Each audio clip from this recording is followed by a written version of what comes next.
Birthday party में लाखों खर्च करने में कोई झिझक नहीं, कोई अफसोस नहीं। फुटानी में पैसे उड़ाने में कोई दिक्कत नहीं। फोकसबाजी और भौकाल में पैसे उड़ाने में भी दिक्कत नहीं है। ये तो यूपी बिहारपुर इधर के जो एरिया है इसमें ये प्रसिद्ध है। थोड़ा सा पैसा हुआ, 2-4 गाड़ी, बाउंसर, बॉडीगार्ड, बस पैसा उड़ाओ। अगर बोल दें कि यज्ञ हो रहा उसमें थोड़ा दान कर दीजिए, क्या बकवास है ये, धुआं उड़ाते हैं सब, लकड़ी जला जला के, इससे क्या होने वाला है। बोले कथा हो रही सुनने जी, अरे हम खुद ही बहुत ज्ञानी हैं, इतनी कथाएं चल रही, क्या होने वाला है।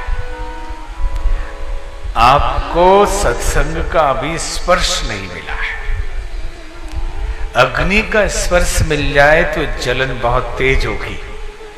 आग को छुएंगे तो हाथ जलेगा या नहीं? जलेगा ना। ठीक वैसे ही सत्संग अग्नि की तरह है। अगर ठीक से छू दिया तो आप जलेंगे, और वो जलन तब बहुत दिनों तक रहेगी। और अगर अग्नि छूने के पश्चात भी जलन आपके अंदर नहीं हो तो समझ लीजिए कि वो अग्नि थी ही नहीं, या तो किसी कागज पे अग्नि लिखा हुआ है या अग्नि की कोई तस्वीर है और आप भ्रम में हैं। जैसे हम छोटे थे तो एक सिनेमा हॉल में अचानक हंगामा हुआ पूरे शहर में कि उस सिनेमा थिएटर में आग लग गई। अब लोग गए आग बुझाने, आग देखे कहां आग लग गई, वहां गए सब तो पता चला आग पिक्चर का नाम है। पोस्टर में लिखा हुआ था रोजाना 400 आग लग गई। अब लोग आग बुझाने गए तो ये ऐसी वाली आग लगी होगी। अगर सचमुच की आग लगती तो सिनेमा थिएटर भस्म हो जाता।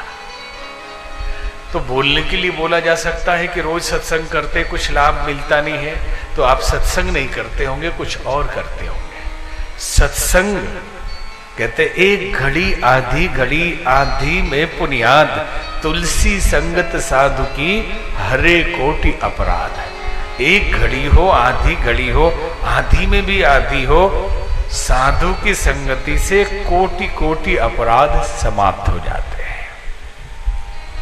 तो कथा भी सत्संग है, और भारतीय संस्कृति में कथाओं की परंपरा है। सीधे सीधे सत्संग बोले तो विद्वान लोग जाएंगे सुनने, और कथा बोले तो सभी लोग जाएंगे। हम कथा के साथ जीते हैं, कथा के साथ उठते हैं, कथा के साथ सोते हैं। अब कहेंगे इतनी कथा? हाँ इतनी कथा। रात को सोए तो दादी कथा सुनाती थी, नानी कथा सुनाती थी। बिना कथा की जिंदगी कहाँ थी? कोई पूजा पाठ हो तो सत्यनारायण भगवान की कथा, कभी त्रिलोकीनाथ की कथा, सोमवार की कथा, मंगलवार की कथा, बुधवार की कथा, गुरुवार की कथा, शुक्रवार की कथा, रविवार की कथा, शनिवार की कथा ही कथा। बिना कथा के सनातन धर्म में जीवन ही नहीं है। इसलिए सत्संग को कथा के रूप में दिया गया, क्योंकि हर चीज यहां कथा ही है।